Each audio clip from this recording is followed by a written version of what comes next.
ወደ ቁርአኑ ሐሳብ ወስዳችኋለሁ። ቁርአንና ዕውቀት። ቁርአን ዕውቀትን ሰጥቶን ተከተሉ ሳይሆን ያለን ከጅምሩ ዕውቀትን ወደ መመርመር ይወስደናል። ዕውቀትና የሰው ልጅ በቁርአን የሚገናኙት ከአደም አፈጣጠር ጀምሮ ነው። አደም አፈጣጠሩን ቁርአን ሊነግረን ሲነሳ መጀመሪያ هو الذي خلق لكم ما في الأرض جميعا ይላል። በምድር ላይ ያሉ ነገሮችን ሁሉ ለእናንተ ፈጠረላችሁ ይላል። በሌላ አያ ደግሞ وسخر لكم ما في السماوات وما في الأرض በሰማያትና በምድር ያሉ ነገሮችን ሁሉ እናንተ መመርመር ለእናንተ አገልግሎት ማዋል እንድትችሉ ምቹና ገር አደረግ ነው ይላል። ቀጥሎ የሚያነሳው ስለ አደም አፈጣጠር ነው። وإذ قال ربك للملائكة إني جاعل في الأرض خليفة ለመላእክት ጌታህ ባለ ጊዜ አስታውስ ይላል። እኔ ምድር ላይ ኸሊፋ ምትክ መሪን አስተዳዳሪን ፈጥራለሁኝ ይላል። ይህን ጊዜ መላእክት ጥያቄ አነሱ። قالوا أتجعل فيها من يفسد فيها ويسفك الدماء የሰው ልጅ ሁለት ችግር አለበት። ሁለቱ ችግሮች መላእክት ምን ብለው ጠቅሰውታል? አንደኛው ምድር ላይ ቀውስ መፍጠር፣ ሁለተኛው ደግሞ ደም ማፍሰስ። ይሄ የሰው ልጅ ችግሩ ነው። እንዲህ አይነት ችግር ያለበት ፍጡር የመሬት ንጉስና አስተዳደር ተደርጎ እንዴት ይሾማል ብለው ጠየቁ። ይሄ ችግር እንዴት እንደሚፈታና የሰው ልጅ ድክመቱ ብቻ ሳይሆን ሌላ ትልቅ ቁም ነገር ውስጡ እንዳለ ለመላእክት ገለጸላቸው። وعلم آدم الأسماء كلها አደም ስሞችን ሁሉ አስተማረው ይላል። ስለዚህ የሰው ልጅ የዚች ምድር ቆይታው በንግስና በበላይነት በትክክልም የተፈጠረለትን ዓላማ አሳክቶ ለመሄድ ስሞችን ማወቅ አለበት። ስሞችና ስሞች የተሸከሟቸው ሐሳቦች ማወቅ፣ ይሄም ደግሞ ከሰማይ በመጣ ዕውቀት ታግዞ ስሞችን ማወቅ ነው። ዓለም ላይ ያለ ዕውቀት ሁሉ ብንወስደው ስምን ማወቅ ነው። ስምና ስሞች የተሸከሙትን ሐሳብ ማወቅ ነው። አንድ ህዝብ ወደ ስልጣኔ ለመሄድ ወደ እድገት ለመሄድ በጋራ አብሮ የመኖርን ባህል ለማዳበር ከኢንሲቪሊቲ ከመሃይምነት ለመውጣት መጠየቅ ያለብን ቀጣዩ ትውልድ ምን ያህል ሪች የሆኑ በውስጣቸው ትላልቅ ሐሳብ የያዙ ስሞችን ያውቃሉ። ዓለም ላይ የበለጡን ሰዎች በሙሉ ብንወስዳቸው ከኛ የተሻለ ስሞችን ማወቅ ብቻ ሳይሆን ስም እስከ ማውጣት ይደርሳሉ። ከዚህ በፊት የነበሩ ስልጣኔዎች ላይ ህፃናት እስከ 30,000 50,000 ቃላቶችና ስሞችን ያውቁ እንደነበረ ጥናቶች ያሳያሉ።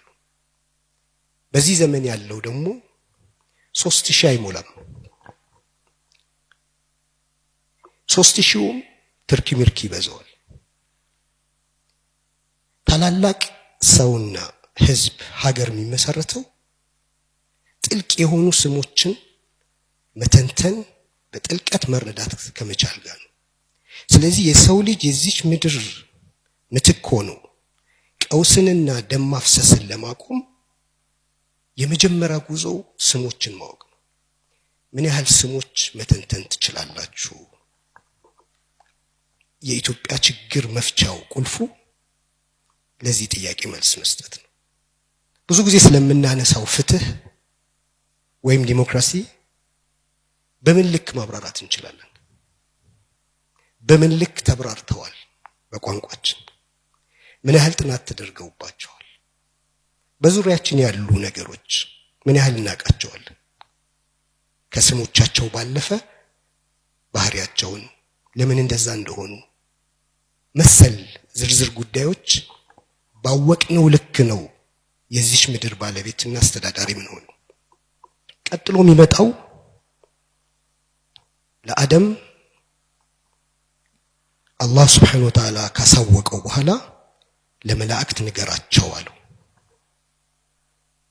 የሰው ልጅ ትልቁ ተአምሩ ሐሳብ ማደራጀት፣ ፍሰቱን ጠብቆ መገንባት፣ ያንን ሐሳብ ደግሞ መግለጽ መቻሉ ነው።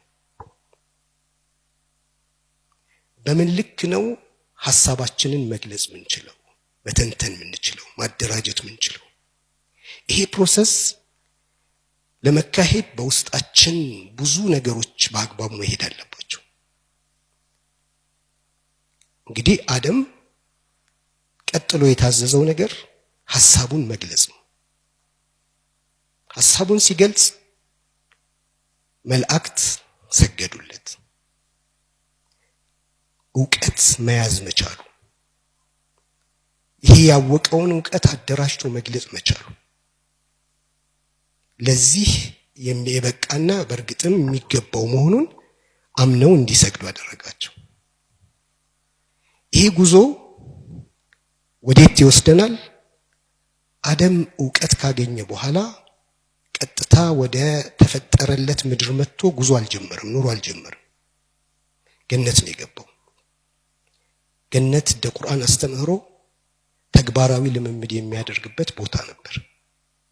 ዕውቀት አለው፣ ግን ይሄን ዕውቀት በአግባቡ እንዳይጠቀም የሚከለክሉት የተለያዩ ችግሮች ነበሩ፣ አደም ያላወቃቸው።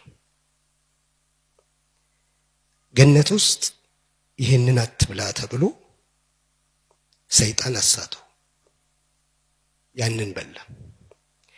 የሰው ልጅ በዚህ ምድር ላይ እንቅፋት የሚሆኑበት አለማወቁ፣ ስሜቱን መከተሉ፣ የሰይጣንን ጉትጎታ መቀበሉ፣ የምድር ላይ ኸሊፋነቱን ምትክና አስተዳዳሪነቱን ክብርና ንግስናውን የሚቀሙ ነገሮች ናቸው።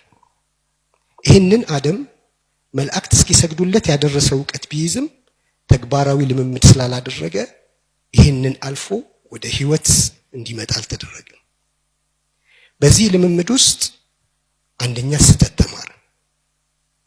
የሰው ልጅ ለሁላችንም መፈቀድ ያለበት ጉዳይ አንዱ ስህተት ነው፣ መሳሳት ነው። ስህተትን የሚፈራ ግለሰብ ወይም ደግሞ ስህተትን የሚያስፈራራ ማህበረሰብ ማደግ አይችልም። ብዙ ነገራችን በስህተት የተሞላ ነው። የፈጣሪን ቃል እንጥሳለን፣ ምድራዊ ህይወታችን ላይ ብዙ ነገር እንሳሳታለን። ላለመሳሳት በምናደርጋቸው ጥንቃቄዎች የምናጠፋቸው ጥፋቶች ደፍረን ከምንሳሳታቸው በላይ ይጎዳሉ።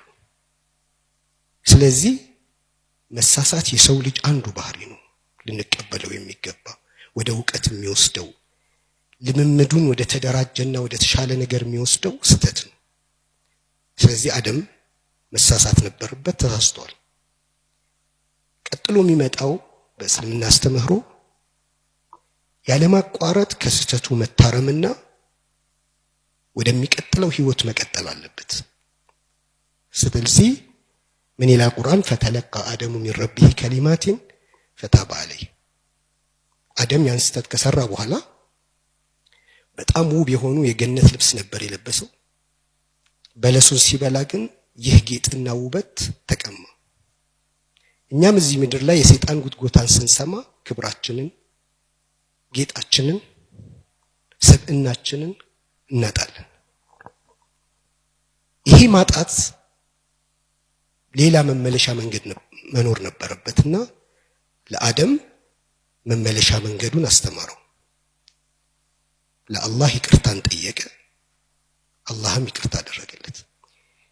የዚች ምድር አጠቃላይ ቆይታችን ይህንን ሰርክል ነው ይወስደው።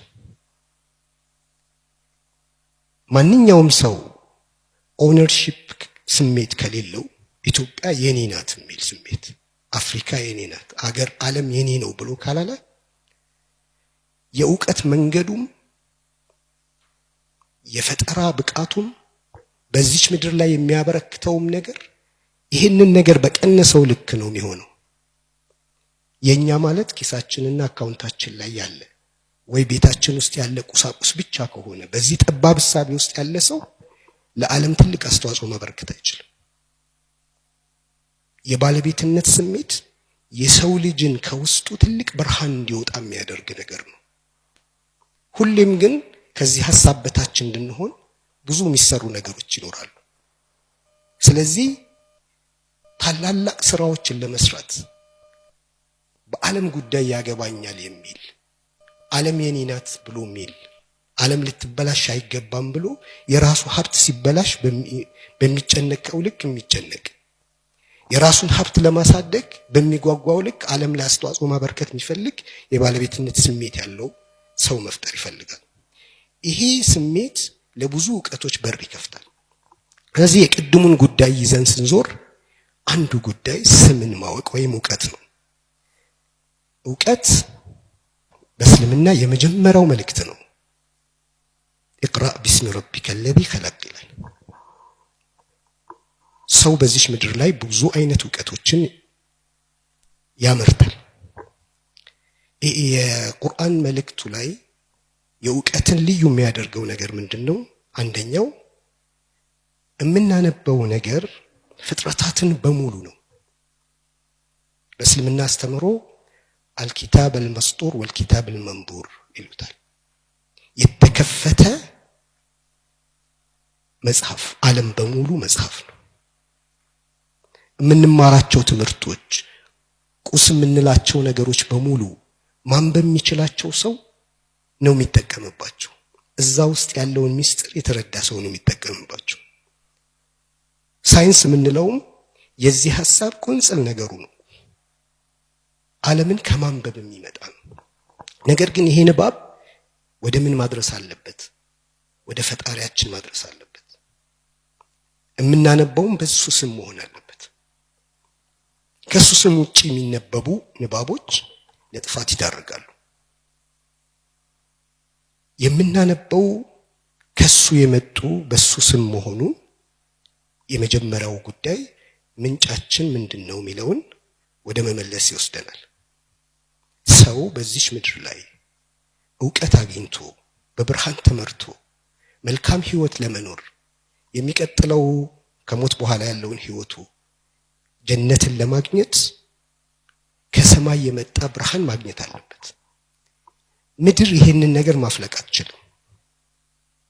ስለዚህ የመጀመሪያ ጥያቄ የሚሆነው ከሰማይ የመጡ መልእክቶችን እንዴት መለየት ይችላል የሰው ልጅ? ለዚህ አቅም አለው ወይ? አቅም ካለው በየትኛው አቅሙ ነው? ቁርአን ይሄንን እያንዳንዱ ሰው ወደዚህ ምድር ሲመጣ ተመርቶ ነው የመጣው። ፈሃደይናሁ ነጅደይን ይላል። የመጥፎ መንገድንና የጥሩ መንገድ መስመርን መራን። ሰው ሆነን ስንፈጠር ይሄ ስጦታ ተሰጥቶናል። فألهمها فجورها وتقواها ይላል። የሰው ልጅ ክፋት ምን እንደሆነና ለጌታው ታማኝ መሆን በዚህችን ምድር ላይ ኮንሸስ መሆን ምን እንደሆነ ተቅዋ የሚባለውን ነገር ሰጥተነዋል። ነገር ግን ሰው ሁለት መስመር ይሄዳል።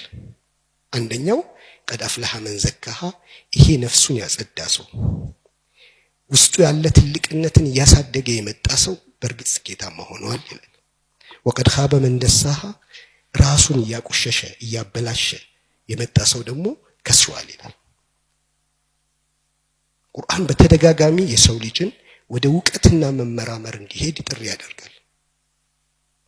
ዝም ብሎ መቀበልና መከተልን ይቃወማል። ወደ ሰማያዊ መልእክት ኑ፣ ማስረጃ ይዛችሁ ኑ፣ ወደ እውነት ኑ ተብለው ጥሪ ሲደረግላቸው ቃሉ በል ነተቢዑ ማ አልፈይና ዐለይሂ አባአና፣ አያት ቅድመ አያቶቻችን ሲከተሉት የነበረውን መንገድ ነው የምንከተለው ይላሉ። አወለው ካነ አባአሁም ላ ያዕቂሉነ ሸይአን ወላ የህተዱን፣ አባቶቻቸው አያት ቅድመ አያቶቻቸው ወደ ቅን መንገድ ያልተመሩና የማስተነትኑ ቢሆንም በጭፍን ይከተሏቸዋል ወይ ይላል። በጣም በተደጋጋሚ አፈላ ተዕቂሉን አታስቡም አታስተነትኑምን ይላል። አፈላ ትብሲሩን በብርሃን በልብ ብርሃናችሁ እውነትን ማየት አትችሉም? ከዛም አልፎ አይንን ጆሮን እና ህሊናን ወይም ልብን አለመጠቀም ለገሃነም እንደሚዳርግ ይገልጻል። وقالوا لو كنا نسمع أو نعقل ما كنا في أصحاب السعير من نسمع بنهوننا من نستنتن بنهون جهنم አንገባም ነበር ይላሉ። ولا تقف ما ليس لك به علم እውቀት በሌለህ ነገር ላይ አቋም አትያዝ። إن السمع መስሚያ ጆሮ والبصر ብታይበት አይነ والفؤاد ብታስተነትንበት ህሊና كل أولئك كان عنه مسؤولا በእነዚህ ሁሉ አንተ ተጠያቂ ነህ በአግባቡ ልትጠቀምባቸው ይላል። وجعل لكم السمع والأبصار والأفئدة قليلا ما تشكرون እናንተ ከእናታችሁ ሆድ ስትወጡ ምንም አታውቁም ነበር። የምትሰሙበት የምታዩበት እና የምታስቡበትን ሰጠኋችሁ። قليلا ما تشكرون ጥቂትን እንኳን እነዚህን ነገሮች አትጠቀሙባቸውም። ለሚገባው ነገር በአግባቡ አታውሏቸውም።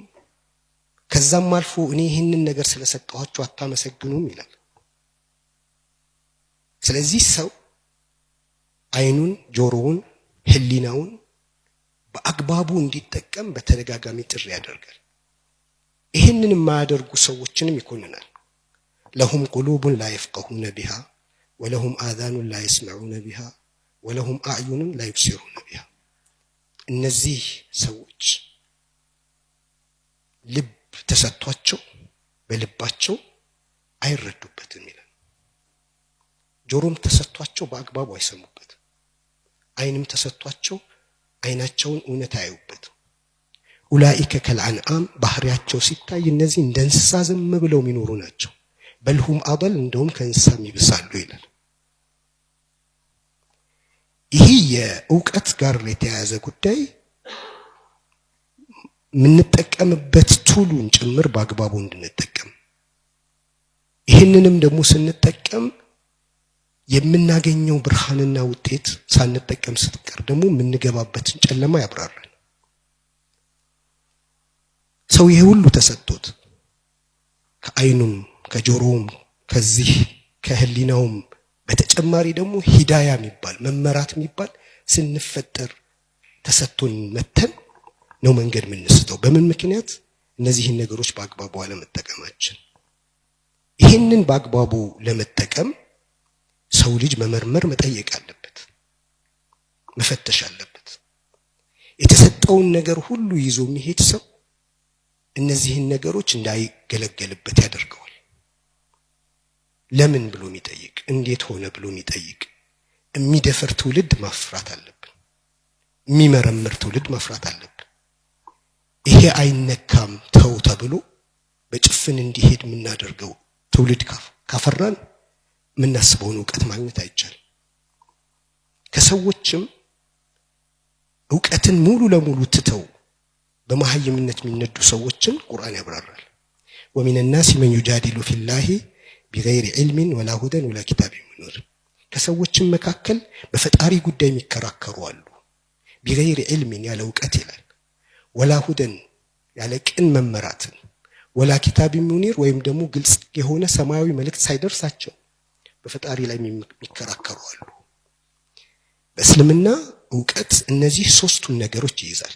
አንደኛው ሰው ልጅ ተመራምሮ ምድር ላይ የሚያገኘው እውቀት፣ ሁለተኛ ስንፈጠር የሚሰጠን ብርሃንና ከሰማያዊ መልእክት ጋር ስንገናኝ የሚሰጠን መመራት፣ ቅን መንገድ መመራት፣ ሶስተኛው ደግሞ ከሰማይ የሚወጣ መልእክት ነው። ሰዎች ፋውንዴሽናል የሆኑ እውቀቶችን መውሰድ ያለባቸው ከሰማይ በመጣ መልእክት ብቻ ነው። የቀረው ግን በሰው ልጅ አቅም ልክ እዚህ ምድር ላይ የመመራመር ችሎታም ብቃትም ተሰጥቶናል። እነዚህ ሁለቱን ነገሮች በደንብ መለየት በጣም ትልቅ ነገር ነው የሚፈታልን። ያም ማለት ከቁስ ጋር ከምድር ጋር ያለ ጉዳይ ለሰው ልጅ የተተወ ጉዳይ ነው። ሰው ልጅ በጣም እንዲገራለትና በቀላሉ ለራሱ ጥቅም እንዲያውለው ተደርጎ ነው ዓለም ሁሉ የተፈጠረው። ያንን ነገር ማድረግ የምንችልበት ደግሞ ህሊና ተሰጥቶናል። ይሄ በዚህ ምድር ላይ በመናደርገው ጥረት ምን ደርስበት ነው።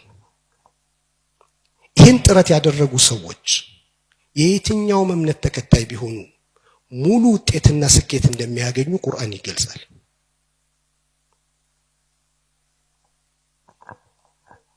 የምድር ዕውቀት ምድርን ፈልገው ምድር ላይ ሀብትንና ስልጣንን ፈልገው የተጉ ሰዎች نوفي إليهم أعمالهم وهم فيها لا يبخسون ይላል። የልፋታቸውን የጥረታቸውን ውጤት እንሰጣቸዋል፣ አንዳችም አናጎልባቸውም ይላል። ይሄ ምድራዊ ዕውቀት የሰው ልጅ በለፋበት ልክ ጥረት ባደረገበት ልክ የሚያገኘውን የየትኛው እምነት ተከታይ ቢሆን እምነት የለኝም ቢል ግን ቀጥሎ ምን ይላል? በሚቀጥለው ዓለም ላይ ግን ድርሻ የላቸውም ይላል። ይሄ ምድር ለሰው ልጅ ሁሉ እኩል በልፋታችን ውጤት ላይ እንድንደርስበት የተሰጠን ነው። ከዛ ውጪ ግን የሰው ልጅ ውስጣዊ ሰላም አግኝቶ ደስታ አግኝቶ ከእውነት ጋር ተገናኝቶ ከሰማያዊ ብርሃን ጋር ተገናኝቶ ለመኖር ሰው ልጅ የፈለገውን አክል ጥረት ቢያደርግ መድረስ አይችልም። ከሰማይ መልእክቱን ማግኘት አለበት። የሁለቱ ጥምረት ነው የዚች ዓለም ስኬት። አንደኛው የግድ ከሰማይ ማግኘት ያለብንን ዕውቀት ከምንጩ መውሰድ ነው። ሁለተኛ ደግሞ የእቺን ምድር ላይ ያለን ዕውቀት ለማግኘት በሰው ልጅ አቅም ልክ ጥረት ማድረግ ነው። የነዚህ ሁለቱ ጥምረት ነው ሰውን ሙሉ ስኬት የሚሰጠው። አሁን ግን ፈታኝ የሚሆነው ጥያቄ አንደኛ ሰማያዊ መልእክት እንዴት አውቃለሁ ነው። ሁለተኛ ደግሞ እንዴት ትክክለኛ ግንዛቤ ሊኖረኝ ይችላል? የዕውቀት ፈተና የሚመጣው የኤፒስቲሞሎጂው ጥያቄ ነው። ወይም ደግሞ ዕውቀትን የምናገኝበት መስመር ምንድነው? እንዴት ነው የምናገኘው? ከሰማይ የመጡ መጽሐፎችን እኔ ሄጄ ሳነባቸው ትክክለኛ ከሰማይ የወረደው መልእክት እኔ ጋር ይደርሳል ወይንስ እንዳይደርስ የሚያደርገው እንቅፋት አለ? እነዚህ እንቅፋቶች ምንድን ናቸው? ሰው አንድ አይነት ሶርስ ምንጭ ወስዶ እጅግ ተቃራኒ የሆነ መረዳትና ማንነት ይዞ ይወጣል። ይሄንን ለምንድን ነው ብለን መጠየቅና ለዚህ መፍትሄ ማግኘት ይፈልጋል። ይሄ እንግዲህ በሃይማኖት ዕውቀቶች ውስጥ በጣም ብዙ ትንታኔ የሚሰጠው፣ በፍልስፍናው ዓለምም ደግሞ በጣም ብዙ ውይይት የተደረገበት ጉዳይ ነው። ሰው ልጅ ወደ መጽሐፍ ሲመጣ ራሱ ቀድሞ ያሰበውን ሐሳብ ይዞ መጥቶ መጽሐፉ ውስጥ ያንን ሐሳብ ነው ደግሞ የሚወስደው ወይንስ ባዶውን መጥቶ ከመጽሐፉ መልእክት ይዞ ነው የሚሄደው? እኛ እስከዛሬ የተባርነውን ነገር ሁሉ ጥለን የምናምንበት መጽሐፍን በቅንነት ለማንበብ እንደፍራለን? ይሄ ድፍረቱ አለን ወይንም ደግሞ ይፈቀዳል? ይሄ ወይንስ ሌሎች ሰዎች ይሄ ማለት እንትን ማለት ነው ብለው የነገሩንን ይዘን ነው ምን ሄደው? እሱ መጽሐፉ ሳይሆን የሰውየው መረዳት ነው የወሰድኩት። ከመጽሐፍ ከጌታዬ ቃል ጋር አልተገናኘሁም ማለት ነው። ከጌታዬ ቃል እንዴት ነው የምገናኘው? በምን መልኩ ነው ይሄን ነገር በትክክል ከሰማያዊ መልእክት ጋር የሰው ልጅ ሊገናኝ ይችላል? ይሄ ነው ብለን ከወሰንን በኋላ ራሱ የሚገጥመን ፈተና ማለት ነው። ይሄ ሰው የተሰራበት ነገር ምን ያህል ከባድ እንደሆነ ቁርአን ሲገልጽ ቁል ኩሉን ያዕመሉ ዐላ ሻኪለቲሂ ፈረቡኩም አዕለሙ ቢመን ሁወ አህዳ ሰቢላ ይላል። የሰው ልጅ ሁሉ የሚሰራበት ቅርጽ አለው ይላል። ቤተሰቦቹ፣ የሃይማኖት አባት፣ ትምህርት ቤት፣ ባህል፣ አካባቢው፣ ጓደኞቹ የሰው ልጅን ይሰሩታል። ቁል ኩሉን ያዕመሉ ዐላ ሻኪለቲሂ ከዛ በኋላ ዓለምን የሚያየው ስራ የሚሰራው ከዚህ ከተቀረጸበት ቅርጽ አንጻር ነው ይላል። እኛ ጥሩ የሚመስለን ነገር ጥሩ ስለሆነ አይደለም። ስንሰራ የተሰራንበት ነገር ዲሲቭ አድርጎን ነው።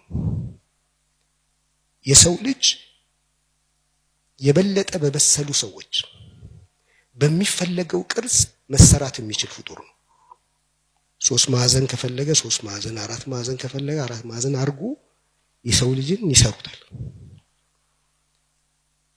እኛ ስንኖር የሆነ አካል ለራሱ ጥቅም ወይ ለሆነ ላመነበት ዓላማ ሲል ያቦካናል በፈለገው ቅርጽ ማለት ነው። በዚህ መልኩ የተሰራ ሰው ራሱን ሆኖ አይደለም ምድር ላይ የሚኖረው።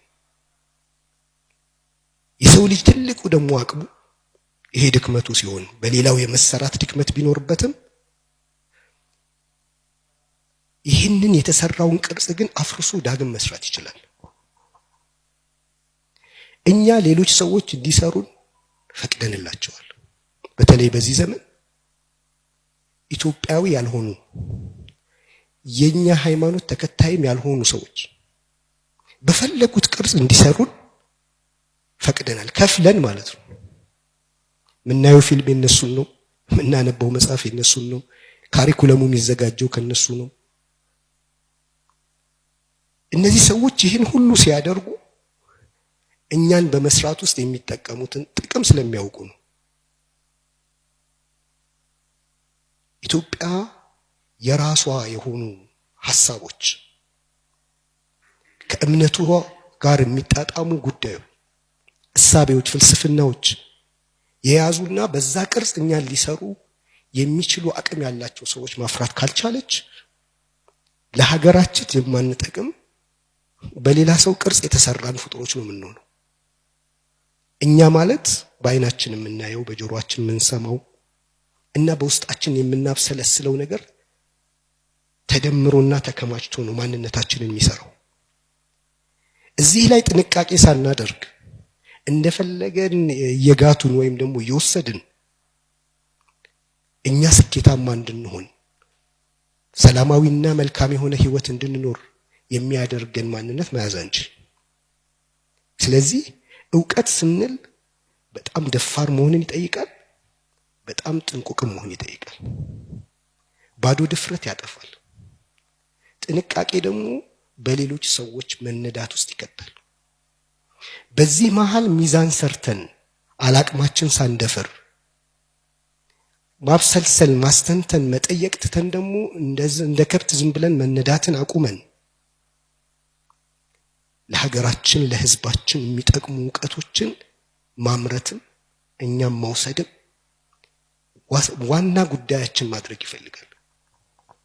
ስናይ፣ ስናዳምጥ፣ ስንናገር፣ ስንጽፍ ምንም እያደረግን እንደሆነ ላይሰማን ይችላል።